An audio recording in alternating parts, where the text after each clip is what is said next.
Hai, halo semuanya. Masih di podcast katanya, nyatanya gitu. Hai, halo Sobat Mimpi, apa kabar? Semoga sehat-sehat aja ya. Jumpa lagi bareng aku, Dika, salah satu host kece, tentunya dari PKBI Daerah Riau. Nah, pada siang hari ini kita akan membahas terkait topik yang sangat menarik tentunya, pastinya sangat ditunggu-tunggu oleh generasi-generasi terbaru. Nah, di kali ini topik pada sore hari ini kita akan membahas terkait bagaimana cara Gen Z untuk menghadapi masa depan. Nah, tapi aku nggak sendirian teman-teman di sini. Aku ditemanin sama psikolog hebat. Hai, halo Bu Ratna. Halo Sobat Mimpi. Halo Sobat Mimpi. Nah, jadi sekarang aku nggak sendirian, aku ditemenin sama Bu Ratna. Nah, Bu Ratna, boleh dong perkenalan diri dulu Ibu, dan gimana kabar Ibu nih sebelumnya, Bu? Alhamdulillah Ibu sehat. Dan perkenalkan, Ibu adalah Bunda Explorer, seorang psikolog yang sudah praktek 21 tahun, mengasuh 2 orang Gen Z dan 1 orang Gen Alpha yang lagi menikmati perjalanan berbagi menjadi ibu sadar. Oke, berbagi menjadi ibu yang sadar. Ini ibu sadar dalam hal apa nih Bu, kalau kita boleh tahu nih Bu? Ibu yang sadar bahwa dia juga punya luka yang dia dapatkan dari generasi sebelumnya, dan sadar untuk tidak mewariskannya kepada anak-anaknya. Oke, berarti menjadi ibu yang sadar ternyata ya Bu ya. Nah, kalau boleh tahu nih Bu ya, Ibu sudah berapa lama nih Bu berkecimpung menjadi seorang psikolog, ahli psikologi? Jadi Ibu sudah praktek 21 tahun. 21 tahun ya Sobat Mimpi ya. 21 tahun. 4 tahun lagi seumuran saya Ibu ya. Berarti sudah sangat luar biasa sekali ya jam terbangnya ya Bu ya, terkait kesehatan mental dan lainnya. Nah, kita masuk langsung nih ke Gen Z. Belakangan ini Ibu ya, pasti Ibu sering dengar terkait problematika Gen Z versus everyone, Gen Z yang sikit-sikit gelisah dan lainnya kayak gitu. Nah, kita pengen tahu nih Bu, sobat-sobat Mimpi juga pengen tahu dari 21 tahun pengalaman Ibu kayak gitu kan Bu.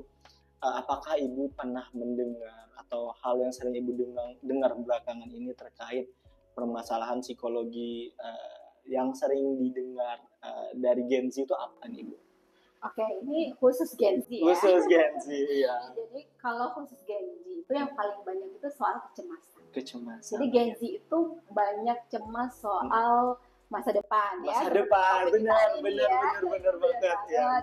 Terus juga cemas tentang relasi, tentang karir, tentang apa yang ingin dia capai dan segala macamnya gitu.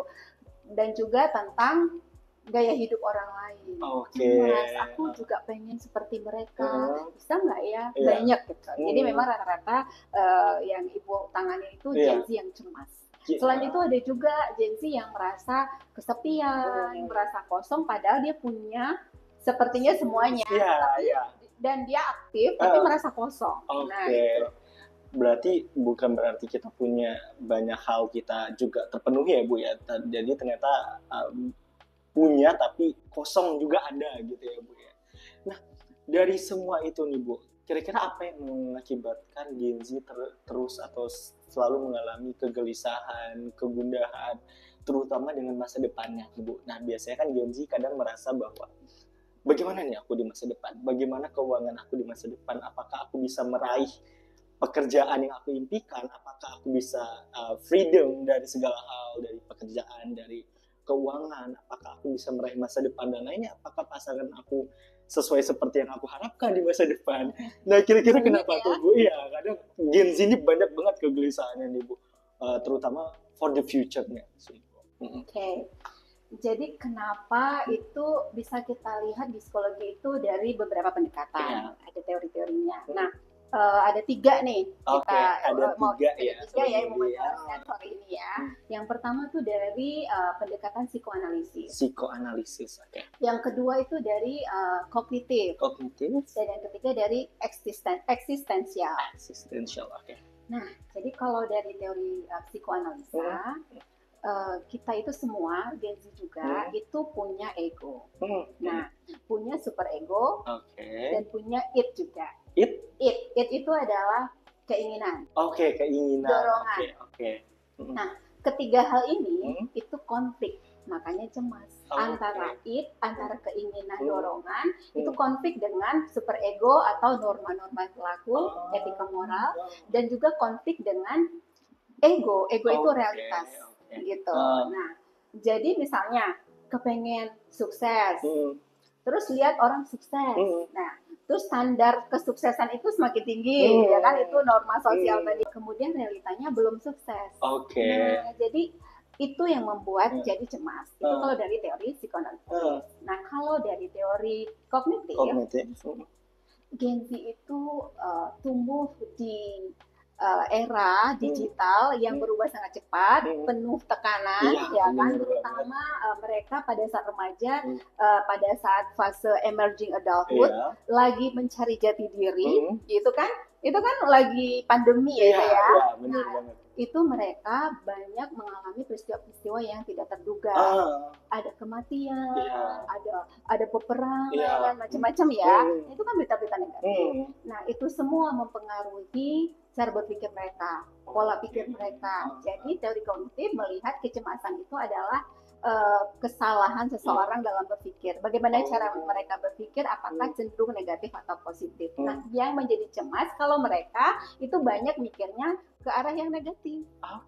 Kenapa mereka mikir negatif? Karena masa lalunya sering mengalami itu, jadi kepikiran ke bawah terus, jadi cemas. Nah, itu kalau dari kognitif ada distorsi kognitif, keyakinan yang tidak realistis, makanya jadi cemas, ya kan? Terus yang ketiga itu dari pendekatan eksistensial. Tadi Dika udah bilang, Gen Z ini punya banyak kebebasan, ya kan, banyak pilihan gitu. Nah, masalahnya mereka banyak pilihan tapi nggak berani memilih. Ya kan? Semakin nggak berani memilih, semakin ketakutannya semakin besar. Nah, kenapa mereka semakin takut? Karena tadi banyak pilihan. Dibandingkan generasi-generasi sebelumnya, Gen Z lebih banyak pilihan. Ya kan? Setuju banget. Setuju juga sama Mimpi pasti. Nah, sekarang ini masalahnya bukan lagi FOMO aja ya, bukan fear of missing out, bukan juga FOPO, fear of people opinion, tapi Gen Z itu udah ngalamin FOBO. FOBO itu apa?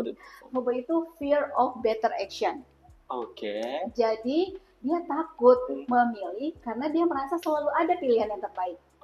Karena sosial media juga ya kan, aku mau milih ini kayaknya terbaik deh. Jadi sosial media, kok ada yang lebih baik lagi, ada yang lebih baik lagi. Jadi nggak ngambil keputusan. Nah, akhirnya banyak opsi gitu ya Bu ya. Terlalu banyak opsi, akhirnya stuck, akhirnya ya begitu. Jadinya cemasnya nggak berakhir-akhir. Karena kan tidak diambil keputusan, lalu tidak mengambil tindakan. Benar. Berarti ternyata salah satu cara kita untuk mengurangi kecemasan adalah segera mengambil keputusan, salah satunya dan bertindak. Jadi bukan hanya mengambil keputusan tapi bertindak seperti itu ya Bu ya. Nah, tadi ada hal menarik Ibu bahas terkait sosial media Ibu. Kan sekarang rata-rata ya sobat mimpi pastinya di rumah ya pasti aktif-aktifnya nih Bu kita gunain sosial media. Kita pengen tahu apakah sosial media ini juga memberikan dampak terhadap kecemasan yang terjadi nih Bu dari generasi Gen Z dan generasi setelah Gen Z gitu Bu. Banget. Iya, banget. Sosial media itu memberikan dampak positif dan negatif, ya kan? Nah, kalau dampak negatifnya dulu ya, dampak negatifnya itu kalau Gen Z tidak sadar, ya kan? Tidak jadi Gen Z yang premium. Gen Z premium ya, Tuhan ya, premium ya. Gen Z yang premium itu dia bisa memanfaatkan sosial media dan teknologi untuk bisa jadi lebih baik, lebih maju, lebih produktif, lebih bermanfaat, ya kan? Nah, itu yang positif kan sosial media. Nah, tapi kalau nggak premium, Gen Z yang biasa-biasa aja, generasi bisa rebahan, scrolling aja. Nah, itu memang nantinya akan terjebak, terjebak pada kondisi yang semakin memburuk, gitu. Kenapa semakin memburuk? Ya tadi itu kecemasannya jadi tidak berakhir, semakin besar loopnya. Jadi bisa mengarah kepada kalau mereka sudah akses ke self diagnosis, lalu tidak koneksi kepada profesional, ya akhirnya mereka melabel diri mereka dan terjebak pada victim mentality. Victim mentality. Nah, victim mentality ini apa nih Bu? Victim mentality itu mental korban. Jadi merasa diri korban, lalu menyalahkan tidak hanya diri sendiri, juga menyalahkan orang lain. Aku begini karena kamu, karena orang tua, karena kakak, karena guru, dan juga menyalahkan keadaan. Nah, sebaliknya, kalau kita bukan victim mentality, kita adalah pribadi yang sadar dan premium, kita mengambil tanggung jawab. Kalaupun kita salah, kita perbaiki. Kita tidak menyalahkan diri sendiri, tidak menyalahkan orang lain ataupun keadaan. Kita belajar dari kesalahan, lalu kita ambil keputusan, kita lakukan tindakan-tindakan kecil sampai kita berhasil. Sangat menarik sekali ternyata kalau kita membahas terkait bagaimana Gen Z untuk menghadapi masa depannya, menghadapi kecemasannya seperti itu ya Bu ya. Nah, sobat mimpi di rumah, di luar sana, jadi nggak perlu khawatir, jangan sampai diri kita menjadi victim mentality tadi ya Bu ya. Jangan sampai kita malah menyalahkan orang lain atas ketidakpastian atau atas overthinkingnya dari diri kita sendiri kayak gitu. Nah tadi Dika ada sedikit highlight Ibu terkait self diagnosis nih Bu.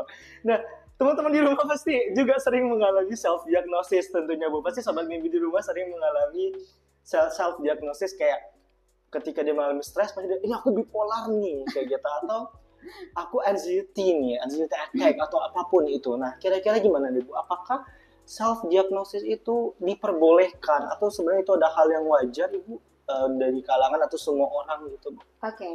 Self diagnosis ini muncul trennya kan pada Gen Z ya. Kenapa? Karena Gen Z itu pada saat pandemi itu kan sangat aksesnya ke sosial media kan sangat besar, dan juga para profesional psikolog dan profesional lainnya itu punya banyak waktu juga untuk berbagi tentang kesehatan mental, sehingga mereka punya literasi kesehatan mental yang lebih tinggi dari generasi sebelumnya. Nah, jadi memang trennya baru munculnya di Gen Z karena mereka melek sama kesehatan mental. Bahkan American Psychological Association tahun 2002 itu melaporkan bahwa Gen Z itu yang memang paling sadar terhadap kesehatan mental. Nah, itulah makanya terjadi self-diagnose karena mereka pingin lebih tahu diri mereka tuh yang mana dari yang udah dipaparkan oleh para profesional di sosial media, ya kan? Nah, jadi itu konsekuensi logis, ya kan, dari keterpaparan informasi yang berlimpah ya di sosial media. Nah, hanya saja yang perlu diingat oleh Gen Z, ya kan, setelah men-self-diagnosis, nah, pergilah ke profesional untuk memastikan. Kayaknya Bu, saya lihat gejala-gejalanya, kayaknya saya bipolar deh. Benar nggak ya? Nah, itu biar dicek sama profesional, sama psikolog atau psikiater, gitu. Nah, supaya bisa nanti dibantu untuk memberikan diagnosa yang tepat. Jadi kalau udah diagnosa itu gunanya adalah untuk diberikan penanganan lanjut, ya kan? Jadi tidak berlebihan. Kadang-kadang salah diagnosis ya kan, resikonya kan gitu. Padahal kan separah itu, nggak sampai bipolar gitu, gangguan mood biasa, tapi udah melabel, ngecap itu kok bipolar, lalu jadikan itu sebagai excuse. Ya kan? Sobat mimpi di rumah jangan seperti itu ya, teman-teman ya, jangan seperti itu. Nah berarti self diagnosis ini adalah cara bagaimana kita untuk memahami diri kita, seperti itu ya Bu ya. Tapi bagian dari kita mengenali diri kita. Bagian bagaimana cara kita untuk mengenali diri, namun itu tidak direkomendasikan ya Bu ya untuk melakukan self diagnosis, karena bagaimanapun kita sudah punya profesionalnya, kita punya psikolognya kayak gitu. Jadi ketika mungkin kita merasa bahwa kita memenuhi beberapa syarat dari self diagnosis yang dilakukan, boleh langsung datang ke profesionalnya seperti itu ya Bu ya. Nah kalau kita pengen tahu nih Bu, sobat mimpi di rumah juga pengen tahu kira-kira waktu yang tepat kapan gitu Bu kita datang ke profesionalnya? Waktu yang tepat datang ke profesional meminta bantuan adalah ketika kamu sudah mengusahakan semaksimal mungkin, ya kan, yang kamu tahu belum berhasil. Kamu sudah minta tolong sama orang-orang di sekitarmu yang menyayangi kamu, support sistemmu, belum berhasil juga masalahnya terselesaikan. Masih sulit tidur, masih nafsu makannya menurun, males berkegiatan gitu kan. Padahal biasanya semangat gitu, sama hobi-hobinya gitu.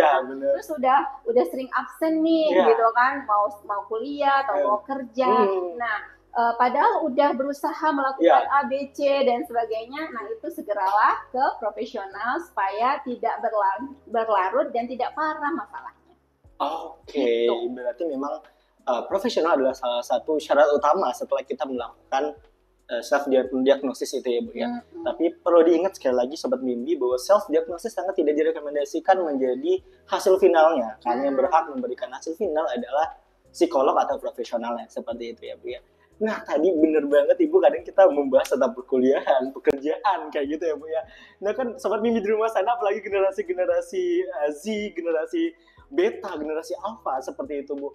Sekarang generasi Z ini lagi masuk ke fase kuliah di tingkat akhir, sedang mencari pekerjaan kayak gitu Bu. Nah, boleh nggak kita dapat tips bagaimana seorang Gen Z yang sedang mengalami kecemasan, mengalami kepanikan itu untuk bisa menggapai apa yang ingin dia gapai, mengejar apa yang dia kejar, contohnya kayak pekerjaan atau masa depan yang dia harapkan kayak gitu. Bisa nggak Bu kasih tips sederhana biar kita bisa mengejar dari beberapa sisi yang ingin kita kejar di masa depan kayak gitu. Oke. Jadi kita semua itu punya perjalanan hidupnya masing-masing. Iya, benar. Punya waktunya sendiri-sendiri. Jadi kalau kita paham itu, kita jangan acuannya hanya keluar, tapi ke dalam diri kita dengan bertanya, gitu kan? Bertanya ke diri sendiri, merenung gitu kan. Aku tuh sebenarnya jadi apa ya? Aku tuh sukanya ngerjain apa ya? Ya kayak passion gitu ya. Passionnya apa ya? Aku ngerjain apa yang aku sanggup menderita mengerjakannya karena aku seneng. Suka banget, bergairah, walaupun capek, walaupun apa nggak kerasa gitu, itu passion. Kemudian apa yang bagus ya? Selama ini aku bagus dalam hal apa ya? Jadi tuh tanya ke diri sendiri, kenali diri sendiri. Jangan lihat orang lain mengerjakan apa, ya itu karena dia suka. Kamu suka nggak yang dia kerjain? Terus orang bagus di dalam satu bidang, kamu bagus nggak di bidang itu? Tanyakan ke diri sendiri. Nah, kalau acuannya adalah diri kita bertanya ke diri kita sendiri, kita kenal diri kita tahu yang penting buat kita tahu yang kita mau, yang kita butuhkan, kitanya sibuk untuk memenuhi apa yang ingin kita capai tadi. Jadi tidak hanya melihat orang lain jadi semangat, tapi kita juga tahu kita mau ngapain. Gitu. Berarti memang banyak hal sekali ya Bu ya. Contohnya dari lakukan apa yang kita suka pertama. Habis itu lakukan hal yang memang kita profesional atau passionate di sana gitu. Jangan karena dia berhasil di bidang itu kita juga ujuk-ujuk pengen seperti itu, tapi ternyata kita tidak di situ passionnya seperti itu ya Bu ya. Dan lakukan itu dengan kesenangan seperti itu ya Bu ya, jangan dengan tertekan, karena di situ lah muncul tekanan, gelisah, self diagnosis tadi muncul dari situ ya Bu ya. Nah, Sobat Mimpi di luar sana ya, sangat menarik sekali kalau kita bahas tentang bagaimana Gen Z mencapai atau menghadapi masa depan ya Bu ya. Mungkin bisa 4 hari kalau kita bahas ini ya Bu ya, karena sangat menarik sekali, apalagi sekarang Gen Z yang sedang di tagline-nya adalah Gen Z versus saya pribadi kayak gitu. Nah, teman-teman, sebelum kita masuk nih ke sesi terakhirnya, kita pengen nih dengar dari Bu Ratna selaku psikolog yang sangat profesional ya Ibu ya, hampir seumuran saya teman-teman. Kita pengen dengar dari Ibu tips, maksudnya lebih kayak pesan kepada teman-teman di luar sana, pesan kepada Sobat Mimpi di sana untuk bagaimana cara dia mengurangi kegelisahannya dan bagaimana cara dia untuk menghadapi masa depan yang bisa dia lakukan mulai dari sekarang. Oke, jadi Sobat Mimpi, terutama Gen Z ya. Jadi kecemasan menghadapi masa depan itu wajar, normal. Ya kan, karena masa depan itu nggak ada yang tahu, nggak ada yang bisa jamin gitu kan. Tapi yang pasti adalah apa yang kamu lakukan saat ini. Nah, jadi supaya nggak cemas terhadap masa depannya, fokuslah pada apa yang bisa kamu lakukan secara maksimal di saat ini. Ya, tekuni yang kamu sukai, tingkatkan kompetensimu, keterampilanmu, kemudian terhubunglah dengan orang-orang yang sukses, orang-orang yang juga punya mimpi yang besar, mimpi yang tinggi seperti kamu juga. Kemudian selalu berbagi bermanfaat. Karena apa? Karena sebenarnya ada 4 indikator dari WHO nih untuk ngecek ya. Kita tuh sehat mental atau enggak. Yang pertama, orang yang sehat mental adalah orang yang sadar dengan kelebihan dan kelemahannya. Berarti itu kenal diri. Berarti kenal diri. Kalau orang yang kenal diri, biasanya dia sehat mental. Itu baru satu. Nah, yang kedua, orang yang sehat mental adalah orang yang bisa mengelola stres sehari-hari. Setiap hari kita stres dong. Nah, itu kalau kita harus belajar mengelolanya. Nggak dihindari. Stres itu ada yang baik ya kan? Nggak semua negatif. Dan ada tingkat optimumnya, nggak boleh berlebih tapi juga nggak boleh kurang. Jadi tahu kapan berhentinya kalau udah stres, tahu mengelolanya. Nah, yang ketiga itu produktif. Produktif. Jadi kalau kita mau sehat mental, kita menghasilkan setiap hari, menghasilkan hal-hal yang memang kita bisa, nggak harus yang seperti orang hasilkan. Jadi produktif. Dan yang keempat adalah kita kontributif. Jadi orang yang kontributif, yang berkontribusi buat orang lain, kebermanfaatan orang lain, itu biasanya sehat mental. Jadi kalau 4-4-nya sahabat mimpi penuhin, itu insya Allah kesehatan mentalnya itu mantap. Mantap. Nah, luar biasa sekali ya. Dan sobat mimpi di luar sana perlu diingat tadi pesan-pesan dari Bu Ratna kita ya Ibu ya. Terima kasih banyak nih Bu udah hadir dan ngumpul bareng kita. Tapi pasti di luar sana pasti penasaran nih kira-kira datang kemana nih kalau kita menjadi profesional nih Bu. Ibu boleh kasih informasi bagaimana teman-teman bisa tahu datang kemana untuk berkonsultasi dengan profesional. Kalau mau berkonsultasi dengan psikolog tentunya pergilah ke tempat yang psikolognya berpraktek di situ. Misalnya di rumah sakit, di biro psikologi, atau juga di Star Psychological Center PKBI. PKBI ada. Ya, terima kasih banyak ya Ibu ya. Jadi itu teman-teman, jadi banyak banget tempat yang bisa teman-teman datangin ya Ibu ya untuk datang ke profesional buat teman-teman bisa langsung melakukan konsultasi di sana. Tentunya kita juga di PKBI daerah Riau kita punya namanya Star Psychological Center. Nah, salah satu psikolog kita yaitu Bu Ratna. Jadi buat teman-teman yang pengen konsultasi sama Bu Ratna langsung ya, yang sudah mempunyai jam terbang hampir seumuran saya tadi ya, bisa langsung datang ke Star Psychological PKBI daerah Riau. Nah, di PKBI daerah Riau juga nih Ibu, kita selalu membuka kesempatan sebesar-besarnya untuk semua mitra dan komunitas untuk melakukan kolaborasi bareng kita PKBI daerah Riau, dan juga kita selalu membuka kerelawanan yang dimana setiap relawan bisa gabung bareng kita untuk melakukan kegiatan yang ada di PKBI daerah Riau. Seperti itu teman-teman. Jadi jangan ragu, jangan gundah, bisa langsung hubungi kita di Instagram atau di hotline kita di link Instagram. Nah, sekian mungkin dari kita. Terima kasih banyak Ibu Ratna. Terima kasih banyak. Terima kasih banyak sobat mimpi yang nonton di sana. Sampai jumpa lagi. See you.